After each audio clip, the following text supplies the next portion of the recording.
Today, for Deaf History Month, we are going to talk about what the Deaf President Now movement was and why it's so important to deaf history.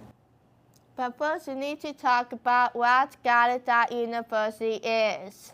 Gallaudet University was founded in 1864 in Washington, D.C., and is the world's only liberal arts university specifically designed for deaf and hard of hearing students. It is a bilingual institution utilizing both American Sign Language, ASL, and English. Now, why is this so important, people may ask? Before then, education wasn't as accessible to deaf and hard of hearing people, and many deaf people didn't have a community to be part of until then. Gallaudet is important because it supports deaf education, protects deaf culture, develops leaders, and was a milestone in disability rights in history.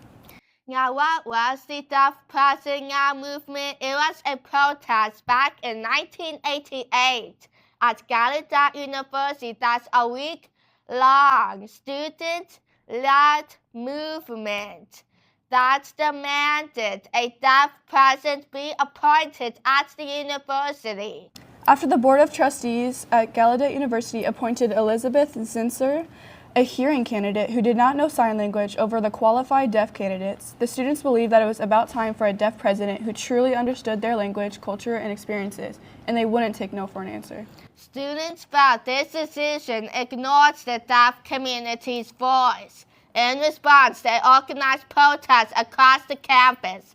They blocked entrances, held rallies, and spoke to national media to share their message.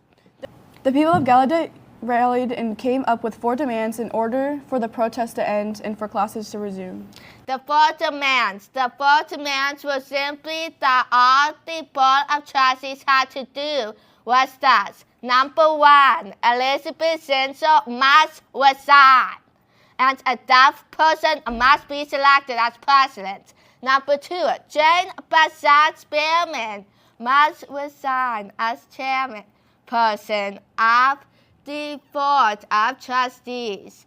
Number 3, a 51% majority of the board must be deaf members. 4, no reprisals, aka punishments against any student or staff members participating in the protest. See who the key figures of this protest were.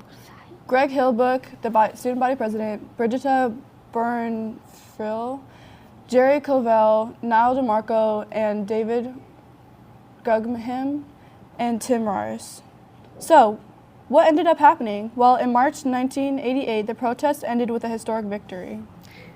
Dr. I. King Jordan became the first deaf president of Gallaudet University ever.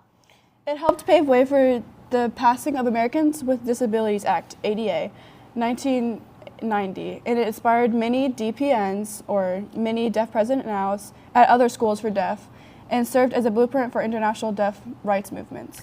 The movement eliminated the stigma that deaf people could not lead, proving that deaf individuals are just as capable of anyone else of managing their own affairs and institutions, even if they are deaf.